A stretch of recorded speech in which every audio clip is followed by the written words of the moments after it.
Hey guys, what's going on? DuffKing56 here, back with another Modern Warfare 3 commentary. Today is going to be kind of a quick, long one, because the game is quick, the commentary is quick, the game's a bit long, but it's a good game of domination. I hate my team, for one, because we should have won this. Even though my score isn't the best, I felt like this was just a really strong gameplay. I felt like I was playing really strong, as redundant as it sounds. Like, I just felt like, we should have won. And that's unfortunate because we didn't in the end. Sorry to spoil it, but I wouldn't be naming a video I hate my team unless I hated them so much where we lost when we should have won.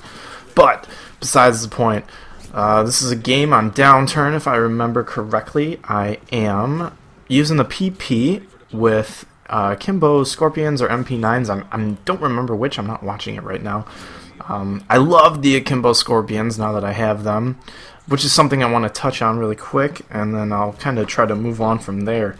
The first thing I really want to talk about is this game and Akimbo. It sucks. Unfortunately, it is a necessarily evil, I guess, because, in every Call of Duty, except for COD 4, besides the Desert Eagle, they are made so that the secondaries are all powerful. Delicious, as XCal would say. Delicious Akimbo. But yeah, they're made. The secondaries are amazing, and Akimbo FMG9s are the most ridiculous, overpowered, overranged things on the planet, I guess is what I want to try to say.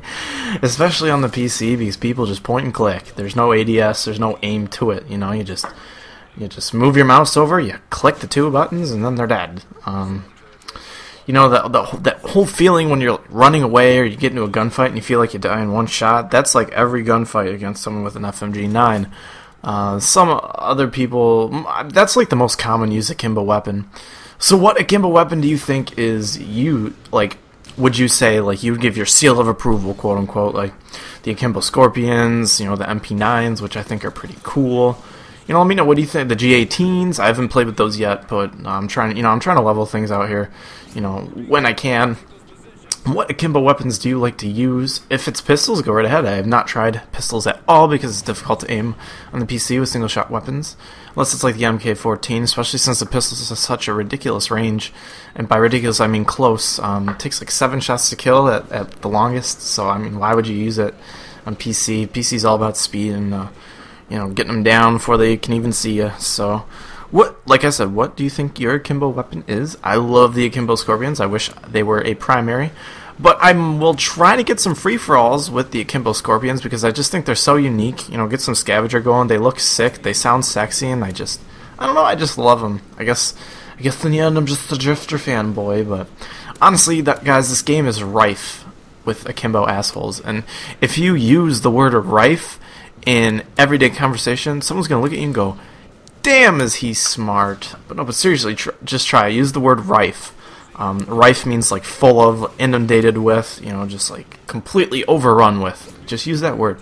I don't even know, now that I'm getting off track, obviously, but just the word rife, it sounds dirty when you say it, so you just say it with so much power and emotion. I don't know, it's really weird that I'm talking like this about the English language, but hey, you gotta do what you gotta do. Whatever gets your rocks off at night, then, that's what's gonna happen. If I like to say words in the English language that sound interesting to me, and it helps me finish, no, I'm just kidding, but seriously, use the word rife in everyday language, and just see the look someone gives you. Priceless. I want stories, people. No, but seriously, it's a great segue into my other topic. And the other topic is going to be colloquialisms, accents, and kind of phrases. Colloquialisms is kind of like phrases, but it means it on a local level. A colloquialism is something that we say that is not formal at all. So, sort of different phrases that you might have come accustomed with. Maxims is another word for them. Different sayings, honestly. Just sayings that, we might use that are made up and not real. You can't really use them in formal speech. One thing I can kind of relate it to is in Call of Duty, there's a lot of made up language that have to do with game mechanics, like a drop shot. That's made up, but that's actually not a colloquialism. Everyone knows drop shot. One word that's made up that kind of makes me when people use it is the word lag compensation. That word was made up during Black Ops, and people are bringing it back now with, good reason, because the connections to the game suck.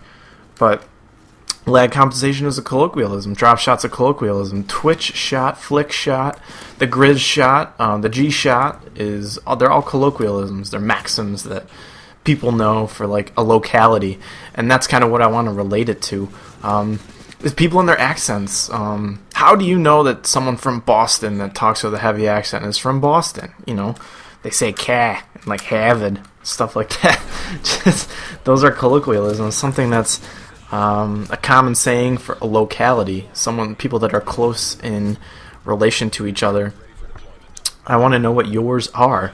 What makes you from where you are? What defines you as a demographic? The location could be location of the United States. Like if you're in the South or if you're in the West, you might say things that people in the North or the East don't. One of the most obvious colloquialisms for me is Canadians. I live in Buffalo, which is in Canada's backyard, or Canada's in Buffalo's backyard, depends on how nationalistic you are.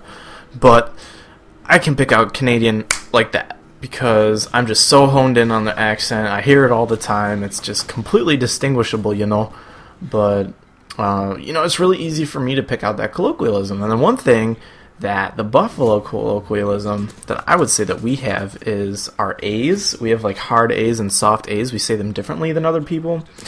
And this came up because in my one Foundations to Literacy class today, teacher was talking, and she said something differently, and everyone like laughs. She's like, well, why don't you try to say it? I want you guys to right now just say the word CALM. Okay? Now this is gonna make me laugh, because right now I'm imagining all you people just saying calm to yourself. Calm. Like, it's interesting how you pronounce the ALM. And how I say calm. I don't pronounce the M, but that's technically not how you're supposed to pronounce it. The one way our teacher said you're pronouncing calm, right, is if your tongue hits the tip of your teeth, then you're, first of all, using alliteration, but second of all, you're saying it correctly. So I'm just trying to think of you guys right now just saying calm to yourself, and just, I'm laughing. I'm laughing on the inside. This is going to be fun. Just try it, and, if you want, send a video response saying, this is my name, and this is how I say the word calm, and then say calm. But if you don't say it like me, then I'll hate on you, but I'm just kidding. But seriously, isn't that funny? Just different little intricacies of the English language that just distinguish everyone, like different regions. If I went down back to my old college, I'd be like, hey, what's going on, guys? And first of all, I'd say, hey, guys, Duff King 56 here, and they'd all know who I am. But seriously, I would go down and be like, hey guys, what's going on, blah, blah, blah, we'll have a conversation. And they will be like, wait, you're not from here, are you? And I'm like, no, how could you tell? And they're like, well, you kind of say this weird. I'm like, no, I'm not, I'm saying this fine. This is how we say things. And then when I say, oh, I'm from Buffalo, excuse me, and they're like, oh, that explains everything. I'm like, how does that explain everything? Like, you guys don't know me. You guys don't know, how we speak. We speak the correct way, because we think we're doing it right. But, we had like a whole tangential discussion today in our literacy class about how the way you pronounce words is, well, not the way how you pronounce words, the way words sound is how you put emphasis on the words and how you dictate it, your voice, your rhetoric, so to speak. Actually, not so much your rhetoric as it just is your voice, how you're stressing different syllables to get different emotions and give different, responses to your listeners, to your audience, to your readers. It translates in writing and it translates in everything. It's just so interesting how so many different people may say calm differently. And you'd think four-letter word, it's pretty cut and dry, 4 letters. But that ALM, that alm, see now even think about it, right? I'll say calm, but then when I say alm, like almsgiving, I will pronounce the L, but it's the C. I don't want to say it's like the cool whip ordeal, because it's nothing like that, and I don't really enjoy that, because it's the most overused joke ever when it comes to colloquialisms and accents. But you know, it's like just that C just dictates at least how I say it, you know, and maybe if I say a sentence differently, like remain calm, or just I'm really calm right now, you know, I say it differently, and it's so weird, you know, it's just the cool, different stupid things that I think about. Now that I think about it even more so, maybe it's just me that I just kind of bug out over these stupid little things that most people will just feel like, dude, you're so stupid, why are you even thinking about this, you know, it's how I'm wired, you know, how my mind works. But wow, did I ramble during this commentary. Anyways, you know, the commentary is coming to an end. Hopefully you guys did enjoy this calming experience. This has been Duff King 56. Have yourselves a great night. I'm gonna go walk the dog and say hi to my grandmother. See you guys. Peace out. Bye-bye.